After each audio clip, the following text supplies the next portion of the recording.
에베소서 1장 3절부터 6절 말씀 마음을 집중하시고 함께 읽어보십니다. 찬송하리로다. 하나님 곧 우리 주 예수 그리스도의 아버지께서 그리스도 안에서 하늘에 속한 모든 신령한 복을 우리에게 주시되 곧 창세전에 그리스도 안에서 우리를 택하사 우리로 사랑 안에서 그 앞에 거룩하고 흠이 없게 하시려고 그 기쁘신 뜻대로 우리를 예정하사 예수 그리스도로 말미암아 자기의 아들들이 되게 하셨으니 이는 그가 사랑하시는 자 안에서 우리에게 거저 주시는 바 그의 은혜의 영광을 찬송하게 하려는 것이라. 아멘. 신앙생활은 우리 인생에 있어서 가장 중요하다고 말씀드릴 수 있습니다. 그럼에도 불구하고 왜 신앙생활을 해야 되는지 또 어떻게 신앙생활을 해야 하는지를 모른다면은 우리 신앙은 또 나름대로 의미를 느끼지 못하는 그런 모순이 있기도 합니다. 여러분은 왜 신앙생활을 하십니까? 왜 예수님을 믿어야 하고 또 어떻게 예수님을 믿어야 하는가? 오늘 이 주신 말씀 속에는 바울이 우리 인생의 목적 또는 신앙의 목적을 강조하는 내용이 기록이 되어 있습니다. 물론 대체로 기독교뿐만 아니라 모든 종교에서는 잘 되기 위해서 또 복을 받기 위해서 그렇게 신앙을 생활을 한다고 해요. 또 믿지 않는 사람들 중에도 특별히 우리 한국 사람들은 5가지 복, 오복에 대한 집착이 많습니다. 그 오복 아시는 분도 계시지만은 수, 부, 강령, 유호덕, 고종명이라고 하는 5가지 종류예요. 좀 풀어서 말씀드린다면은 수라는 게 목숨이거든요. 장수의 복, 오래 살기를 원하는 복을 누구나 바라는 거예요. 두 번째 부라고 하는 것은 부자 되는 복이에요. 셋째 강령이라 하는 것은 건강과 안녕이라는 것이죠. 몸이 건강하고 마음이 편한 복, 그것도 귀한 복이죠. 네 번째로 유호덕, 남에게 덕을 베푸는 것도 중요합니다. 마지막 5번째 고종명이라고 하는 것은 생명을 거둘 때, 즉 잘 죽는 복, 그것도 정말 중요한 복일 수 있어요. 그렇지만 이렇게 5가지는 이 땅에 사는 동안에 중요한 복이죠. 그렇다면은 우리가 믿는 하나님이 주시는 복은 이런 세속적인 복, 현세적인 복과 어떻게 다를까? 오늘 읽은 말씀 3절을 보시면은 찬송하리로다. 하나님 곧 우리 주 예수 그리스도의 아버지께서 그리스도 안에서 하늘에 속한 모든 신령한 복을 우리에게 주셨다라고 말씀하셨습니다. 하나님이 주시는 진정한 복은 이 3가지가 다 들어있어야 합니다.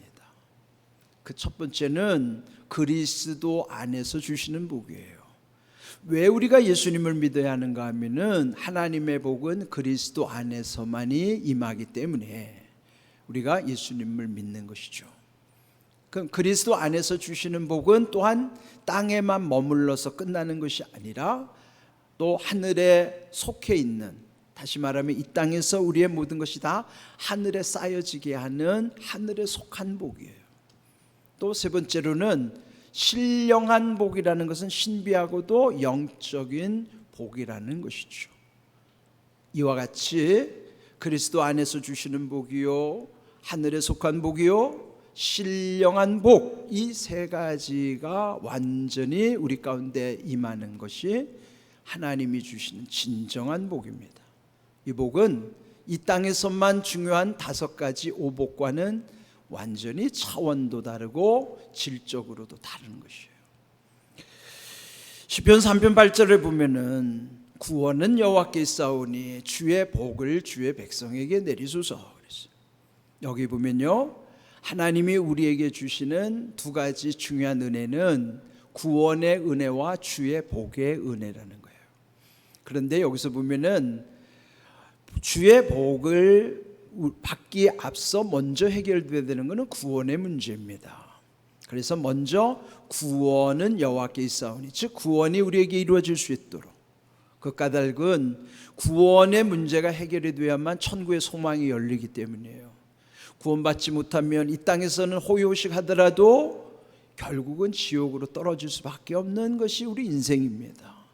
그러면 이 땅에서 죄의 구원으로 말미암아 천국의 소망을 가지고 살아가는 것이 우선돼야 되는 것입니다. 그보다도 또 구원받은 사람만이 그 다음에 잘 되는 복이 있을 때라도 타락하지를 않는 거예요. 근데 대체로 구원이 해결되지 않는 상황 속에서 잘 되는 복은 대체로 죄 짓는 곳으로 흘러가기가 쉬워요.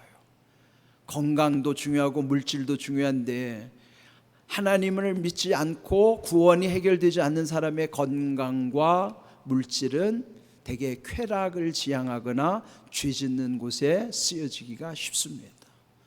그러므로 먼저 이 죄의 문제가 해결이 되고 하나님의 은혜 가운데서 구원이 이루어졌을 때에 그 다음에 모든 잘 되는 주의 복들은 무너지지 않는 복이 되는 것입니다.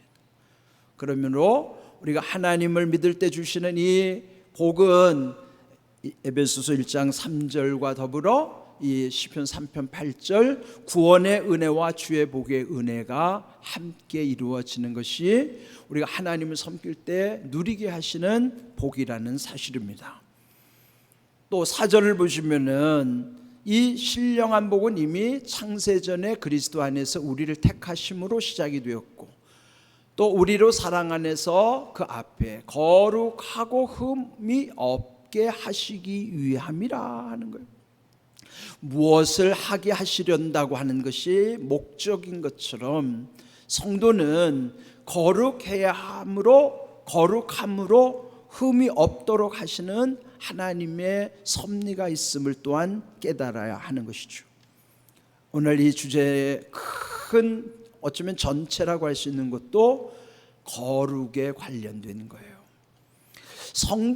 성도라는 말 자체가 거룩한 백성이란 뜻입니다. 성도할 때 그 성자가 거룩할 성자예요. 그러면 거룩한 무리, 거룩한 백성을 일컬어 성도라 하는 것인데요, 베드로전서 1장 16절 기록되었으되 내가 거룩하니 너희도 거룩할지어다 하셨느니라 그랬죠. 이거는 베드로가 거룩함을 강조하는 내용을 이미 구약성경 레위기 11장 45절에 있는 말씀을 인용하여 베드로전서 1장 16절에 기록한 거예요. 그렇다면은 내가 거룩하니 너희도 거룩하라 라고 하는 하나님의 명령, 하나님이 거룩하시기 때문에 우리도 거룩해야 한다고 하는 이 말씀은 구약으로부터 신약에 이르기까지 일관되게 관통되어지는 말씀이에요. 레위기 11장 45절에 택한 이스라엘 백성들로 하여금 거룩하라고 하는 것은 하나님의 거룩함 자체가 하나님의 성품이에요. 그러면 하나님을 아버지라고 부르는 우리들은 자녀가 아버지를 닮는 것이 당연한 것처럼 하나님이 거룩하시면 우리도 거룩해야 되는 것이 당연한 거예요. 하나님의 성품의 자체가 거룩이면 우리도 거룩해야 되는 것이죠. 거룩이란 뜻은 죄와 섞이지 않는다는 뜻이에요. 죄와는 구분되는 삶. 그런데 실상 우리가 살아가는 이 세상은 죄악이 가득한 세상이고 죄의 유혹을 견디기가 힘든 세상을 살아가고 있습니다.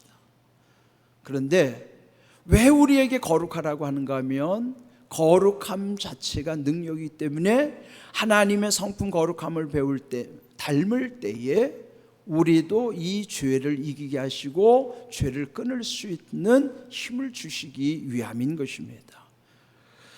그렇다면 하나님의 성품 자체인 거룩함을 어떻게 우리도 닮아갈 수가 있을까? 거룩해지는 비결을 베드로전서 3장 15절 이렇게 말씀하시는 거예요. 너희 마음에 그리스도를 주로 삼아 거룩하게 하고, 거룩하게 함의 비결은 우리 마음속에 예수님이 주인이실 때만이 거룩할 수 있다는 거예요. 우리 스스로 거룩하고자 노력해서 되는 게 아니고, 내가 이렇게 해야 되겠다고 결심하고 학습하고 수련을 쌓는다고 해서 내가 거룩해질 수 있는 게 아니에요. 다만 내 마음속에 예수님이 주인이실 때만이 거룩하신 예수님으로 인하여 내 마음이 거룩해지면 내 삶도 거룩하게 하시는 원리가 적용되는 것입니다. 그러니까 이렇게 거룩한 삶 속에는 우리 주변에 있는 사람들이 우리 속에 있는 소망에 관한 이유를 묻는다는 거예요. 그렇게 묻는 자들에게 대답할 것을 항상 준비하되, 뭘 준비해야 될까요? 예수님이 우리 마음에 계시면 그 자체가 준비예요.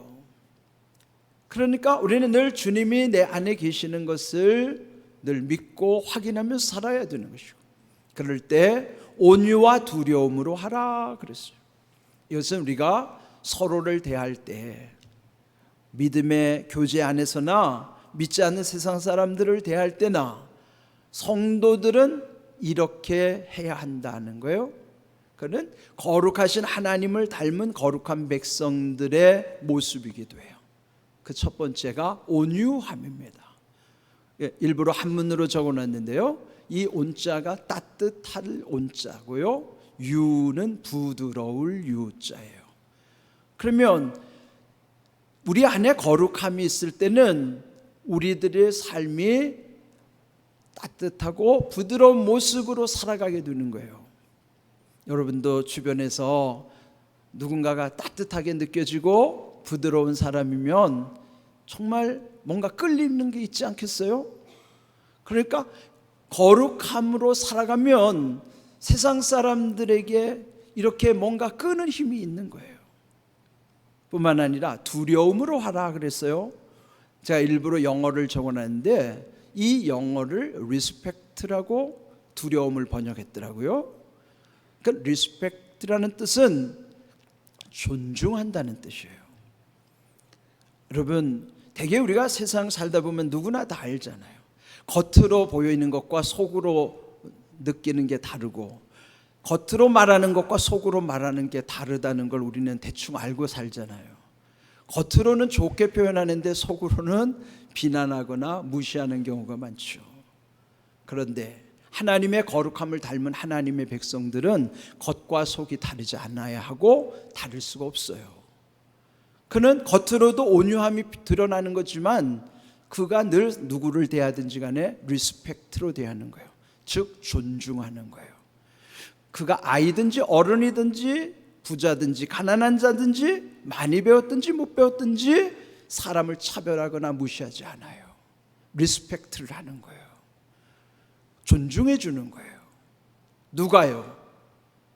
마음의 그리스도를 주로 삼아 거룩한 사람이 그렇게 온유와 리스펙트로 살아가게 된다는 것이죠. 이것이 오늘 우리 성도들이 거룩해야 될 이유라는 말이에요. 거룩하면 이와 같은 변화들이 우리 속에 나타나는 것을 말씀해 주시는 것이죠. 또한 거룩함이라는 것은 갑자기 되어지는 게 아니라 점진적으로 더 거룩해지는 것이에요. 디모데전서 4장 5절, 하나님의 말씀과 기도로 거룩하여 짐이라, 거룩하여 가느니라. 점점 더 거룩해진다라는 뜻이에요. 그 말씀은 과거보다는 현재, 현재보다는 미래예요. 어제보다는 오늘, 오늘보다는 내일이 점점 더 예수님을 닮아가는 거예요. 그러면 이렇게 갑자기 되지는 않지만은 서서히 점점 더 예수님을 많이 닮아갈 수 있는 비결이 하나님의 말씀 그리고 기도가 지속될 때입니다. 그래서 마치 수학 공식처럼 영적 공식으로 하나님의 말씀 더하기 기도가 지속될 때에 더욱 거룩해져 가게 하시는 거예요. 여러분, 이 말씀처럼 왜 우리가 늘 말씀을 붙잡고 살고 기도를 놓치면 안 되는가 하면은 말씀과 기도 속에서 점점 더 거룩해지게 하시는 하나님의 은혜가 있기 때문이에요. 그래서 우리는 이렇게 새벽에도 하나님의 은혜를 사모하고 또 일주일 단위로는 주일을, 그 일주일의 첫날이 주일이고요, 하루 중에 첫 시간이 새벽입니다.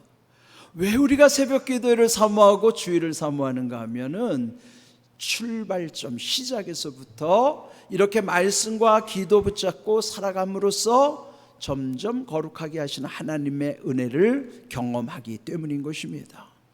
비결은 두 가지예요. 내 마음에 그리스도를 주인으로 모실 때와 두 번째로는 하나님의 말씀과 기도로만이 우리들이 거룩해져 간다는 사실, 즉 더 많이 주님을 닮아가고 하나님의 성품 가운데 살아갈 수 있다 하는 것입니다. 데살로니가전서 4장 3절을 보시면은 하나님의 뜻은 이것이니 너희의 거룩함이라. 성도가 거룩해야 되는 것은 그 자체가 하나님의 뜻이에요 말이에요. 여러분, 우리에게 제일 중요한 건 하나님의 뜻이 아니겠어요? 그런데 하나님의 뜻은 곧 우리가 거룩해지는 것이 하나님 뜻을 이루는 것입니다. 곧 음란을 버리고 그랬죠. 거룩함을 훼손하는 큰 요인이 음란의 영이에요. 여러분, 이 세상에 음란의 영을 이길 사람은 아무도 없어요. 이길 수 있는 비결은 거룩함의 능력으로만이 이길 수 있는 것이지, 거룩함의 능력 아니고는요 이 음란의 영을 이길 수 없습니다. 그래서 하나님의 뜻 거룩한 가운데만이 음란을 버릴 수 있다는 사실을 또한 기억하면서 살아가는 것이죠.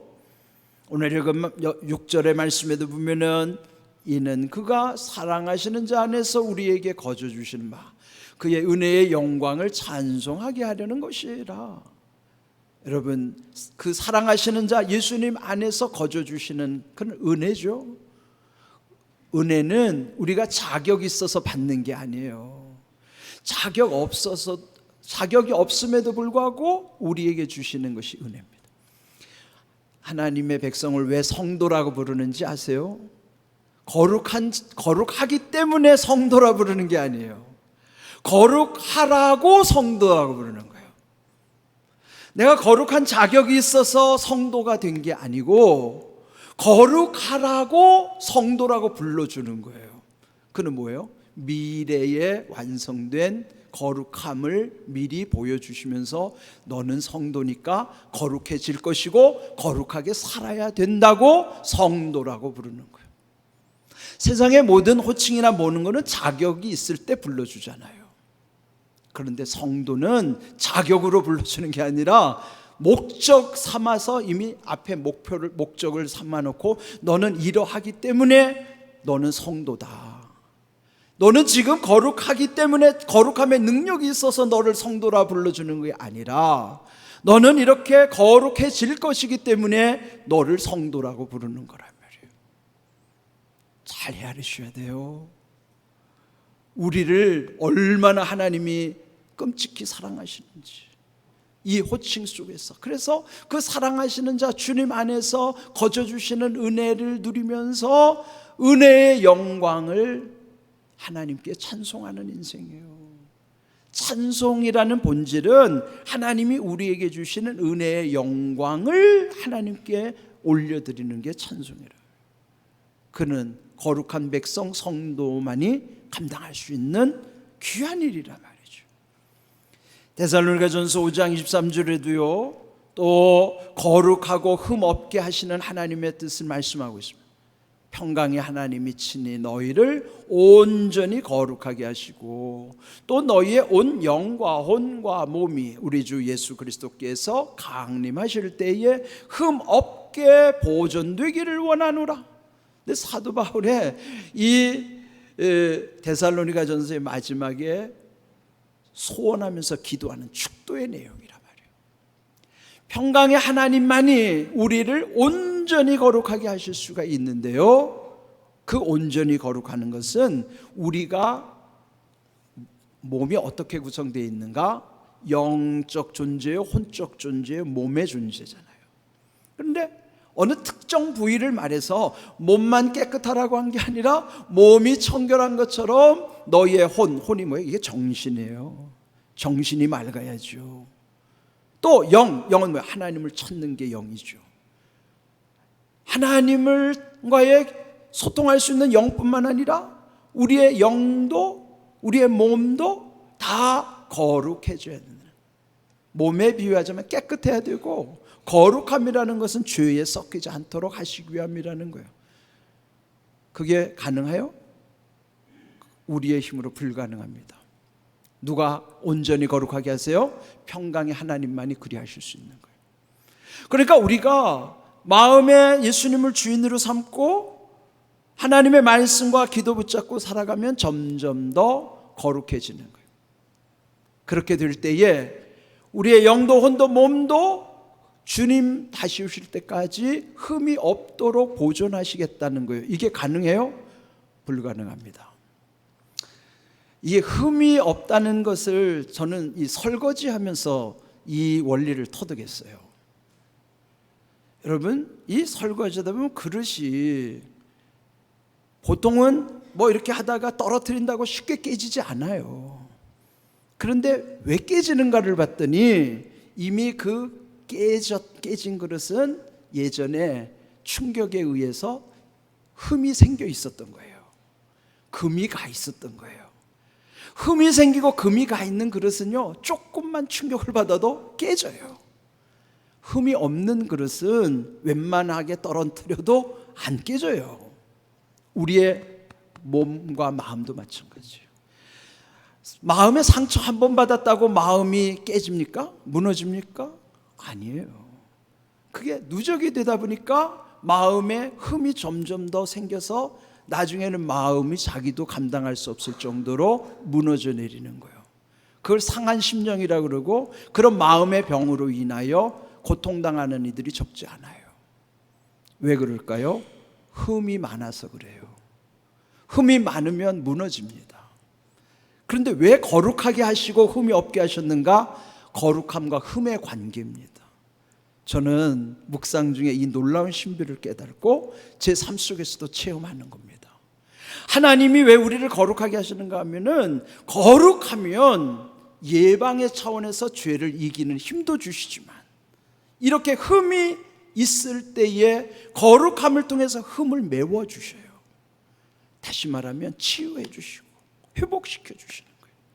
그러니까 거룩하면 우리 안에 마음의 상처들이 회복되는 은혜가 임하는 거예요. 그래야 충격을 받아도 그 마음이 깨지지가 않아요. 왜 거룩해야 되는가? 예방의 차원에서는 죄를 이기게 하시고 세상을 감당할 수 있는 지혜와 능력을 주시기 위해서 거룩해져야 되고, 또 치유의 차원에서는 거룩해져야만 우리 안에 흠들이 메워지기 시작하고 회복이 되기 때문이에요. 예방적 차원이든지 치료의 차원이든지 이 거룩함의 능력이라고 하는 것은 우리에게 강력한 거예요. 하나님의 성품 자체가 거룩이기 때문에 거룩하면 마귀가 절대 손을 못 댑니다. 여러분, 악한 영이 내게 가까이 오지 못하는 것만으로도 얼마나 큰 능력이에요. 성도는 그런 엄청난 능력을 약속받고 살았는데도 왜 누리지 못할까요? 예수님이 우리 마음의 주인이 아니시기 때문이에요. 또 말씀과 기도를 늘 붙잡지 않기 때문이에요. 필요할 때만 말씀 붙잡고 필요할 때만 기도하면 그런 능력 안 나타납니다. 늘 말씀과 기도 붙잡고 살면 그 안에 예수님 주인 되실 때 죄의 유혹 단호히 이길 수 있어요. 그거 외에는요, 죄의 유혹 이길 수 있는 길 없습니다. 저도 지금까지 이제 적지 않은 인생을 살면서 저 속에 경험했던 내용이고, 이제는 그 거룩함의 능력이 뭔가를 또한 깨우쳐 주시면서 그 거룩함의 능력으로 저를 회복시켜 주셨기 때문에 이 거룩함의 능력이 얼마나 막강한가를 알게 된 거예요. 이 거룩함이 회복되는 것이 오늘 교회가 사는 길이고 가정이 사는 길이고 성도가 사는 길이에요. 거룩함은 어떤 방법이나 수단이 아니에요. 거룩함 자체는 목적이고 본질이에요.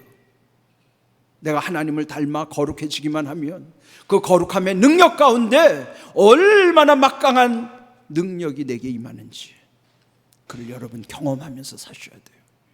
그건 우리 힘으로 되지 않습니다. 에베소서 1장 10절 오늘 읽은 말씀 읽지는 않았지만은 원래 이 오늘 읽은 말씀은 일부만 읽은 거예요. 원래 3절부터 14절까지는요 원문에는 하나의 문장이에요. 우리말로는 번역을 했기 때문에 몇 문장으로 끊어져 있지만 원래 3절부터 14절까지는 통으로 한 문장이라고요. 그런데 여기 10절에 보면은 하늘에 있는 것이나 땅에 있는 것이 다 그리스도 안에서 통일되게 하려 하심이라. 하나님의 뜻은 하늘과 땅이 예수님 안에서 통일되는 거예요. 하나 되는 거예요. 우리의 소원은 통일인 것처럼 하나님의 소원은요 하늘과 땅이 예수님 안에서 통일을 이루는 게 하나님의 뜻이에요. 지금 우리는 하늘의 뜻도 제대로 분별하지 못하지만 이 땅의 이치도 다 모르잖아요. 그런데 신비한 거는 그리스도 안에서 하늘과 땅이 연결되게 하시고 그 하늘과 땅이 하나 되게 하는 하나님의 신비가 있다는 것이죠. 여러분 오늘 주신 말씀처럼 거룩하고 흠이 없게 하시려고 우리를 불러주셨다는 사실. 왜요? 그 자체가 그 부르심 가운데 하나님의 약속이 이루어지는 것이 성도들이 이 죄 많은 세상의 죄를 이길 수 있는 유일한 능력이란 말이에요. 우리가 어떻게 감히 죄를 이겨요? 그런데 거룩해지면 흠도 이길 수가 있지만은 흠을 메꿔주기도 하고 거룩하면 그 자체가 죄의 유혹을 이길 수 있을 뿐만 아니라 세상을 감당할 수 있는 지혜와 능력이라는 사실을 믿으셔야 됩니다. 오늘 이 주신 거룩하고 흠이 없게 하시기 위함을 이 하나님의 뜻을 잘 분별하십시오. 왜 우리가 하나님을 닮아야 되는가 그 사실을 기억하시고 이제로부터 영원토록 천국 갈 때까지 거룩함의 능력으로 여러분의 삶이 흠이 없기를 바라고 흠이 있어도 흠을 메워서 회복되는 은혜. 그렇게 될 때 이 말씀대로 주님 다시 오실 때 내게 흠이 없는 거예요. 근데 그걸 방치하고 있으면 이 말씀대로 이루어진 게 아니죠. 예수님 다시 오실 때 우리가 어떻게 흠이 없게 그 앞에 갈 수 있어요? 지금 말씀하신 대로 이 거룩함의 능력으로만이 흠이 없도록 예방하시기도 하지만 흠이 있어도 흠을 메꿔주시는 회복의 은혜 가운데 우리가 온전하게 거룩해지는 거예요. 그 비결을 여러분 깊이 새기십시오. 거룩함의 능력으로 세상의 모든 죄를 이기시고 또 세상을 감당할 수 있는 지혜와 능력을 힘입어 살기를 주님의 이름으로 축복합니다. 아멘.